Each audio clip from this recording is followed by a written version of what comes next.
El 8 de marzo regresa el Campeonato Mundial de Fórmula 1. Todos esperamos ver a pilotos y escuderías competir en la edición 2026. Para mí, la F1 es parte de mi infancia. Después del pollo del domingo al mediodía, yo veía a Michael Schumacher ganar en su auto rojo. Pero desde hace algunos años hay un renovado interés por el deporte entre los más jóvenes gracias a Drive to Survive en Netflix. Ahora hay un término para los nuevos fans, Formulix, mezcla de Fórmula 1, Netflix y Footix. Se refiere a quienes creen saber, pero no. Detrás del término hay una idea algo violenta. Ves la F1 pero no la conoces bien. Nadie quiere ser un Formulix. Aunque sigas la F1 por 25 años, es difícil conocerla por completo. Así que, durante la pretemporada, me metí en un túnel de biografías interesándome por los hombres que hicieron este deporte. 34 campeones del mundo diferentes desde 1950. Y descubrí que todos tienen una historia increíble. Todos tienen algo extra, una personalidad, decisiones de vida y rivalidades que los hacen súper interesantes. De hecho, la F1 es como un iceberg. Entrar en este deporte te hace entender rápido la superficie, pero lo más interesante está debajo. Hoy les contaré las peores anécdotas de campeones del mundo que marcaron la disciplina. Así, los conocerán a todos un poco mejor, y aunque crean que ya tienen toda la lista en mente, creo que esto les servirá como un buen recordatorio. Desde el primer campeón hasta Norris, incluyendo a Max Alonso, Stewart, Fittipaldi y John Surtees, repasemos la historia de 34 personas extraordinarias, remontándonos hasta la época en la que había que estar realmente loco para dedicarse a la Fórmula 1, y una vez más, aunque crean saberlo todo, estoy seguro de que hay varias historias que nunca han escuchado. Vamos a empezar por la primera temporada de F1. Giuseppe Nino Farina, poco mencionado, fue el primer campeón mundial de Fórmula 1. Su padre es Pininfarina, por lo que el automóvil es un tema familiar. Es el diseñador fundador del famoso estudio italiano. Luego se convierte en doctor en economía y jurista. Incluso tiene la oportunidad de hacer carrera en el ejército italiano y tener una trayectoria estable y prestigiosa. Pero elige lo contrario. A inicios de los 30, deja su formación de oficial por su pasión por las carreras y comienza a competir. Ahí se gana fama de piloto agresivo y a veces peligroso. Tiene dos pilotos que mueren en duelos cercanos con él, Marcel Lehoux en 1936 y Hans-Hugo Hartmann en 1938, así que sí, es peligroso. Alfa Romeo lo nombra primer piloto en 1939, pero la guerra interrumpe la competencia. En 1945 Farina, ya mayor, se casó con Elsa Diaretto, quien veía las carreras como un riesgo. 3 días tras la boda, él fue a correr a Argentina, así era él. Entre 1946 y 1949 acumula víctimas. En 1950, Alfa Romeo lo selecciona como piloto para el primer mundial de Fórmula 1 junto a Juan Manuel Fangio. Alfa domina con 3 victorias por piloto y el título se decide por regularidad. Y es Farina quien se convierte en el primer campeón mundial de Fórmula 1 de la historia, después de haber sumado más puntos que su compañero de equipo, el campeón mundial. A los 44 años, Fernando Alonso tiene la edad combinada de Piastri y Adjar. Luego le va mal en Alfa y se une a Ferrari, donde Alberto Ascari lo supera. Enzo Ferrari decía que era un piloto completo, aunque le preocupaba su temperamento. En 1954 su auto se incendió en Monza y sufrió graves quemaduras, pero siguió adelante. En 1956, con casi 50 años, no califica a Indianápolis y luego se fractura la clavícula en Monza, pero sigue adelante. Pero cuando Keith Andrews muere en una prueba para las 500 millas de Indianápolis 57, ahí sí se detiene Giuseppe. En la vida civil, conduce rápido y muere en 1966 en un accidente de carretera rumbo al Gran Premio de Francia. Fue el primero en grabar su nombre en el palmarés. Pero, haciendo una transición perfecta, en el mismo Alfa Romeo ya estaba quien redefinió lo que significa ser campeón del mundo, Juan Manuel Fangio. Él nació en Argentina, hijo de un inmigrante italiano obrero agrícola, y nada indicaba que sería una superestrella mundial. Desde joven trabajó en mecánica. A los 10 años trabajaba en un taller, y pese a una neumonía grave en su adolescencia, siguió aprendiendo mecánica. Al llegar a las carreras, entiende los autos como nadie. A los 23 años corre su primera carrera en un taxi Ford modificado por él, ganando fama en América Latina, sobre todo en carreras de resistencia. Fangio no solo está loco como Farina, también es inteligente.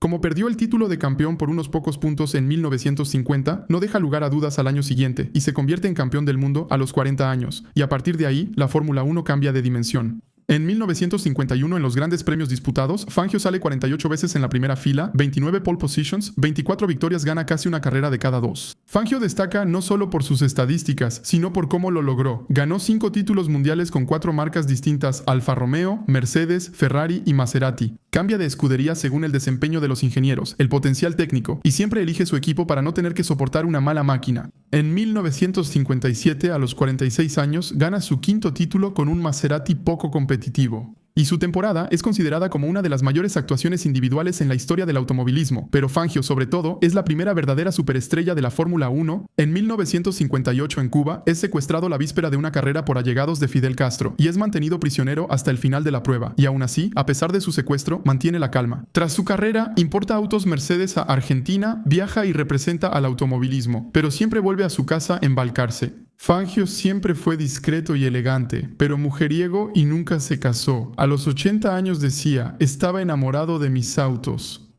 Otro nombre clave de los años 50 es Alberto Ascari, hijo de Antonio Ascari, destacado piloto de los años 20 que falleció en el Gran Premio de Francia cuando Alberto tenía 7 años. La tragedia impulsa a Alberto, quien desde los años 30 se vuelve uno de los mejores pilotos de motos en Italia y luego pasa naturalmente al automóvil. En 1950 debuta en Fórmula 1 con Ferrari, compitiendo contra los Alfa Romeo de Farina y Fangio, aunque Ferrari aún no está a su nivel. En 1951 gana un gran premio y se convierte en la cara de la marca. En 1952 es intocable por un año. Ascari gana 2 títulos mundiales seguidos y permanece invicto de 1952 a 1953 con 13 victorias en 32 grandes premios y 14 poles a los 34 años. Ascari, supersticioso, tras un conflicto salarial, deja Ferrari por Lancia. En 1955, en Mónaco persigue a Stirling Moss. Falla la chicana del puerto, su Lancia choca con las pacas de paja y cae al mar. Sale con heridas leves, pero muy afectado. Antes de la carrera notó que tenía la misma edad que su padre al morir. 4 días después, vuelve a Monza para pruebas privadas y romper la maldición. Tras 3 vueltas, sufre un accidente y fallece en la ambulancia el 26 de mayo de 1955.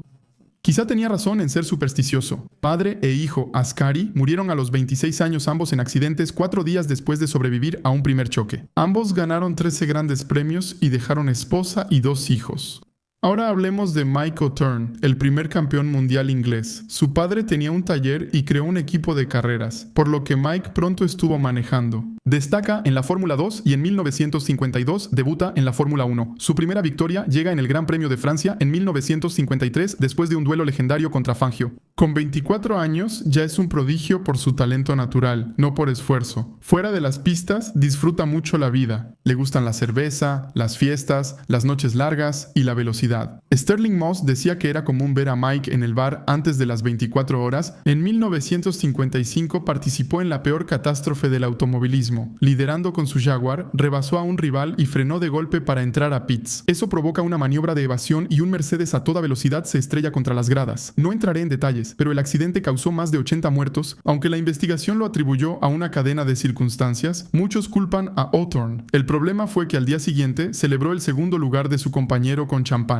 Eso da mala imagen, hablamos de 80 muertos. Aún así, Mike O'Turn era temerario. Correr en Fórmula 1 implica riesgo. Sin peligro, no hay deporte. Pero detrás de su fachada despreocupada, la vida también lo golpea. Su padre muere en 1954 en un accidente. Luego enfrenta una grave enfermedad renal. En 1958, varios pilotos fallecen, incluidos sus compañeros en Ferrari, Luigi Musso y Peter Collins. La Fórmula 1 es un campo de batalla, pero O'Turn resiste y con solo 3 victorias y gran regularidad, a los 29 años se vuelve campeón del mundo. Se retira de inmediato para dejar la escena en la cima. Semanas después, en enero de 1959, muere en un accidente automovilístico al sur de Londres durante una carrera improvisada con un amigo. Jack Brabham, australiano, inició su carrera como ingeniero en la Fuerza Aérea de su país, donde fue mecánico de vuelo. Al iniciar en las carreras de autos, él mismo modifica sus autos, a veces rozando el reglamento. En una carrera de montaña, lo descalifican porque sus frenos no funcionaban, pero en realidad no tenía. Ese detalle resume al personaje, astuto, pragmático y obsesionado con la eficiencia. En los 50 va a Inglaterra y entra a la Fórmula 1 con Cooper. Al inicio, su estilo era brutal por su experiencia en carreras de tierra en Australia. En 1959 gana su primer título mundial con Cooper y lo repite en 1960. 2 títulos consecutivos, está bien, pero para él no es suficiente. Deja Cooper para crear su propia escudería. En 1966, con nuevos reglamentos y motor Repco australiano, Brabham y su equipo sorprenden. Brabham es campeón del mundo con su propio auto. Jack, único piloto en lograrlo tras los 40 años, es temido pese a las burlas por su edad. Un día llega a la parrilla disfrazado de anciano y gana la carrera. En 1970 disputa su último gran premio antes de vender su escudería a Bernie Ecclestone. 3 títulos mundiales, 123 grandes premios y ser campeón mundial con su propio auto. Un logro único. Bueno, ahora hablemos del único piloto nacido en Estados Unidos que ha sido campeón mundial de Fórmula 1, Phil Hill. Phil creció en California y sus padres murieron cuando él era joven. Así que fue criado por su tía, quien, para su cumpleaños número 12, le regaló un viejo Ford T que no funcionaba. Pero eso no fue un problema para Phil. A los 12 años lo desarmó, lo reparó y lo condujo en las montañas de Santa Bárbara. En los años 50 fue de los mejores pilotos de resistencia y ganó 3 veces las 24 horas de Le Mans, ganando fama de intelectual en las carreras. Debutó en Fórmula 1 en 1958 con Maserati y luego ganó su primera carrera con Ferrari.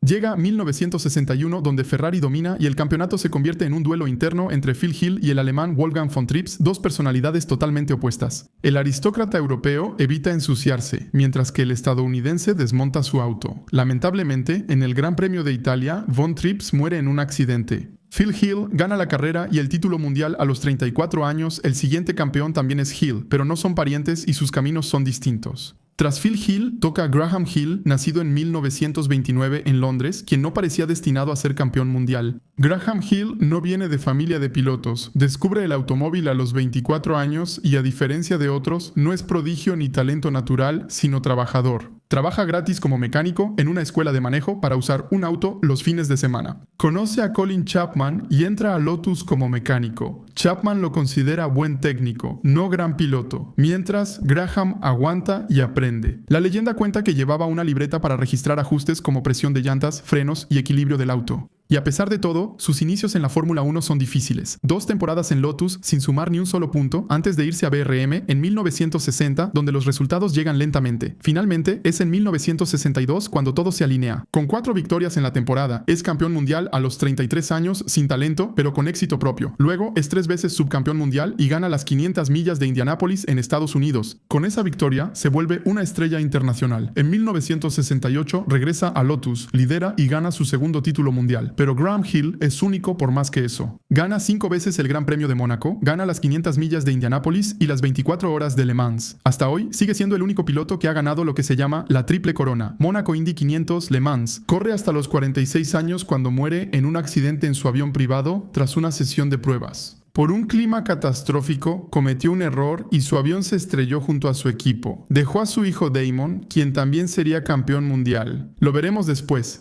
Ahora hablemos de nuestro siguiente campeón, Jim Clark, hijo único de un granjero escocés, criado para dirigir la granja. A los 10 años entra a un internado y a los 16 es pastor, pero aprende a conducir en los campos. A los 17 toma el Sunbeam familiar y compite en carreras en la granja. En 1958, en una carrera en Brands Hatch, sorprende al volante de un Lotus Elite y Colin Chapman, jefe de Lotus, nota su talento. Desde ahí, todo avanza rápido. Debutó en F1 en 1960 y ganó su primera carrera en 1962 en Bélgica. Ese año luchó por el título, pero varios abandonos permitieron que Graham Hill ganara al año siguiente. Logra 7 victorias en 10 carreras y gana un título mundial indiscutible. Bueno, Jim Clark, sin embargo, no parece una superestrella. Dice ser más campesino que piloto y que las carreras son solo un pasatiempo serio. En 1964 perdió por una fuga de aceite en la final en México. Así que en 1965 regresa más fuerte, ganando su segundo título mundial en F1 y las 500 millas de Indianápolis el mismo año. Fórmula 1, IndyCar, NASCAR. Es rápido en todos lados. Sus rivales destacan su talento natural. Sir Jackie Stewart decía que fuera del auto estaba tan nervioso que se mordía las uñas hasta sangrar, pero luego se mostraba totalmente relajado. En 1967 y 68, con el motor Ford Cosworth, todo está listo para otra dominación. Pero durante una carrera de Fórmula 2 en Hockenheim, en una prueba casi secundaria, sale de la pista y muere. Tenía 32 años. Esto impactó a los pilotos, pues si Jim Clark murió, nadie era invencible. Sus contemporáneos lo veían como uno de los conductores más talentosos. Quizá el piloto más puro de la Fórmula 1, nada mal para un granjero escocés. A estas alturas pensarán que ya vimos de todo: técnicos, talentos y fiesteros. El siguiente piloto es aún más singular: John Surtees, el único campeón mundial en 2 y 4 ruedas. Hijo de un vendedor de motos, Surtees inició en el sidecar de su padre. Gana una carrera a los 14 años antes de ser descalificado. A los 21 ya es profesional y domina el mundial con MV Agusta, 7 títulos y 38 victorias en grandes premios. A los 26 años ya lo ganó todo. Deja la moto por la Fórmula 1 y sube al podio en su segunda carrera. En el 62 fue cuarto del campeonato y en el 64, a los 30 años, campeón mundial con 2 victorias y gran regularidad. Campeón mundial de motos y Fórmula 1, ¿recuerdan? Hace poco mencionamos a Jack Brabham. En 1967, aunque es campeón mundial y líder del equipo, el título lo gana su compañero neozelandés Danny Hulme. Era mecánico en Brabham antes de conseguir un volante. En el 67 Jack es el líder natural. Pero Hulm gana en Mónaco, luego en Alemania. Mientras que Brabham abandona varias veces, los papeles se invierten, Hulm se convierte en campeón del mundo, mientras que su jefe termina segundo. Un año después, se une a McLaren, gana más grandes premios y se vuelve pilar del equipo tras la muerte de Bruce McLaren en 1970. Llamado el oso por su físico y carácter reservado, Hulm detesta las fiestas de la F1 de los 70 llenas de patrocinadores. Se retira en 1974 y regresa a las carreras de resistencia en 1992 a los 56 años durante los 1000 kilómetros de Bathurst. Llama a boxes porque no se siente bien. Danny Hulme muere de causas naturales tras sufrir un ataque al corazón mientras conducía, siendo el primer campeón mundial de Fórmula 1 en fallecer así. Hablando de morir, hablemos de seguridad con Jackie Stewart, quien transformó la F1. Nació en 1939 en Escocia, padeció dislexia severa y dejó la escuela pronto para unirse al taller familiar. Su hermano compite en carreras, pero tras un accidente en Le Mans, sus padres frenan las ambiciones de Jackie. Él opta por el tiro deportivo. Es tan bueno que por poco no logra la selección para los Juegos Olímpicos de Roma en 1960 y más tarde dirá que fue la mayor decepción de su vida, pero la velocidad termina por alcanzarlo cuando un cliente del taller le presta un auto. Jackie corre con seudónimo para no preocupar a sus padres, pero al ganar y salir en los periódicos ya no puede ocultarlo. Debuta en Fórmula 1 con BRM, logra podios, victorias y queda tercero en su temporada de novato. Impresionante en el Gran Premio de Bélgica, 1966, sufre un fuerte accidente bajo la lluvia y queda atrapado en su auto. Sin ayuda rápida, comprende el peligro de la Fórmula 1. Desde entonces, Stewart se vuelve activista de la seguridad y exige circuitos y equipos modernos, en una época donde muchos aceptan la muerte. En este deporte lo reconocen como excelente piloto y campeón mundial en 1969, 1971 y 1973, Ganó 3 campeonatos sin esfuerzo, siguiendo una filosofía de evitar errores y no sobreconducir. Es de los primeros en ver el potencial comercial de la Fórmula 1 y se vuelve un ícono publicitario por su carisma y corte de cabello. Sin embargo, la época sigue siendo trágica. Pierde amigos cada año y François Sever, su compañero de equipo, muere durante las pruebas del GP de Estados Unidos en 1973. Stewart iba a correr su carrera 100, pero no participó y se retiró tras la temporada. Luego fundó su propio equipo con apoyo de Ford. Aunque la experiencia sigue siendo mixta, su influencia en la Fórmula 1 sigue siendo grande. Uno de los accidentes que reforzó la convicción de Jackie, además del suyo, fue el de su amigo Jochen Rindt, uno de los mejores pilotos de la Fórmula 2. Ganó Le Mans en 1965 con Ferrari. En F1 eligió mal sus equipos, 3 años en Cooper y luego Brabham, donde logró algunos podios. Tiene potencial pero nunca tuvo el auto para ganar el título, todos lo saben. En 1969, Bernie Ecclestone le sugiere unirse a Lotus, que tiene los autos más rápidos pero frágiles. Su primera temporada es caótica por fallas mecánicas. Jochen Rindt bromea ante la prensa que en Lotus alguien debió atropellar a una monja por su mala suerte. Al final del año gana su primer gran premio y en la siguiente temporada corre con el Lotus 72, un auto revolucionario, rápido, moderno y muy peligroso. Gana 4 grandes premios seguidos y lidera el campeonato, pero critica el auto y teme fallas técnicas. Le preocupa más el auto que su audacia.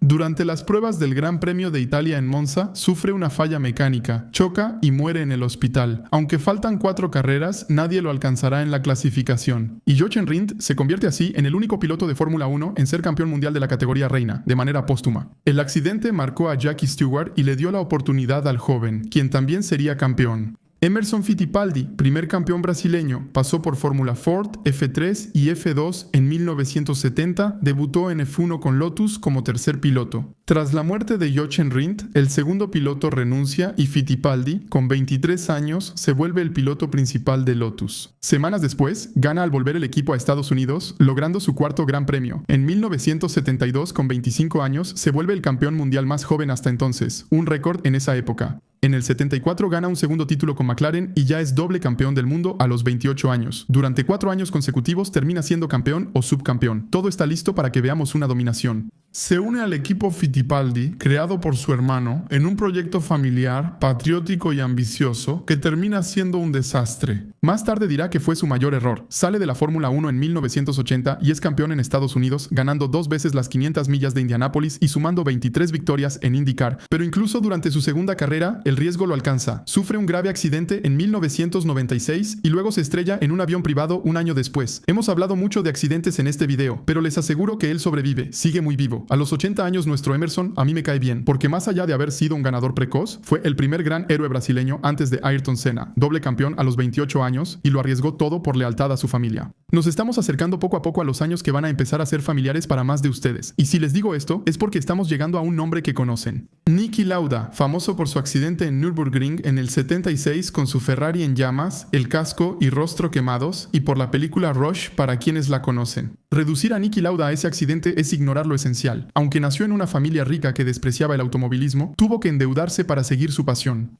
El problema es que no era el piloto más espectacular ni el más rápido en la pista. Sin embargo, entendía el auto mejor que los demás. Enzo Ferrari nota su capacidad de análisis y su obsesión por los detalles, y lo contrata en 1974.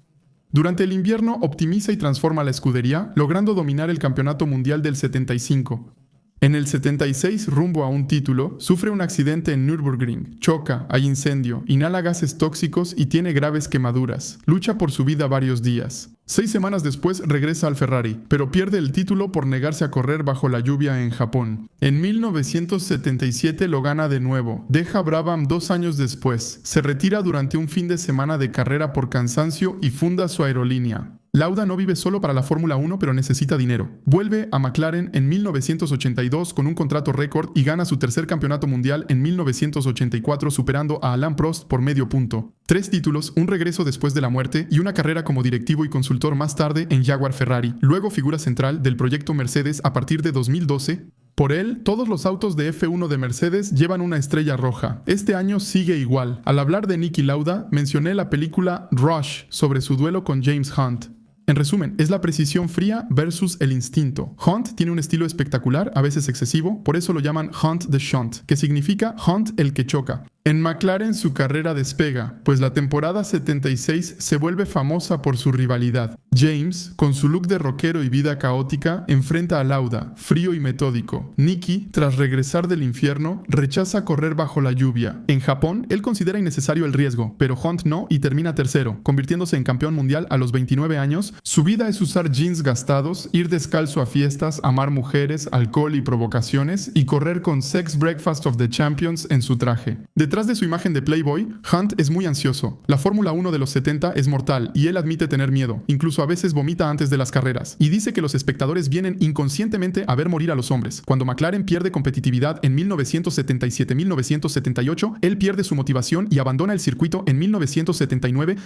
Será un comentarista respetado en la TV británica antes de morir de un infarto a los 46 años. No era un piloto constante ni disciplinado. En el 76 frente a Lauda, él es el lado salvaje de la F1, por eso la gente lo quiere. Ahora, vamos a hablar de un hombre que ha estado en las noticias de la disciplina recientemente, ya que fue el iniciador del proyecto Cadillac, que acaba de llegar como nueva escudería. Es Mario Andretti, quien comenzó como refugiado antes de ser piloto. Está en Italia, en una región que será de Yugoslavia tras la Segunda Guerra Mundial. Su padre odia tanto a los comunistas que se va a América. Aldo y su hermano gemelo pronto encuentran una pista ovalada en Pensilvania y construyen un auto para correr. Siempre ganan o se salen de la pista. Andretti dice que si todo parece bajo control, no vas lo suficientemente rápido.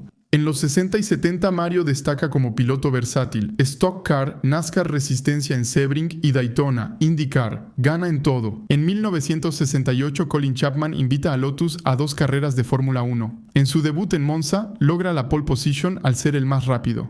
Luego viaja a Estados Unidos para competir en carreras lucrativas y en la Fórmula 1. Gana su primer gran premio en 1971 con Ferrari, pero solo a mediados de los 70 se dedica por completo a la Fórmula 1. Lotus le da un auto revolucionario en 1978 gracias al efecto suelo y Andretti lo aprovecha al máximo para convertirse en campeón del mundo. Ese año, él es el segundo estadounidense en lograr el título tras naturalizarse. Sigue destacando en IndyCar hasta los 90. Gracias a eso, se volvió un ícono mundial y representó al campeón universal, capaz de ganar en todos los continentes. El próximo campeón de la Fórmula 1 recordará que el talento no basta. Jody Scheckter, nacido en 1950 en Sudáfrica e hijo de un mecánico, inició localmente y pronto se mudó a Europa a los 20 años para correr en Fórmula Ford.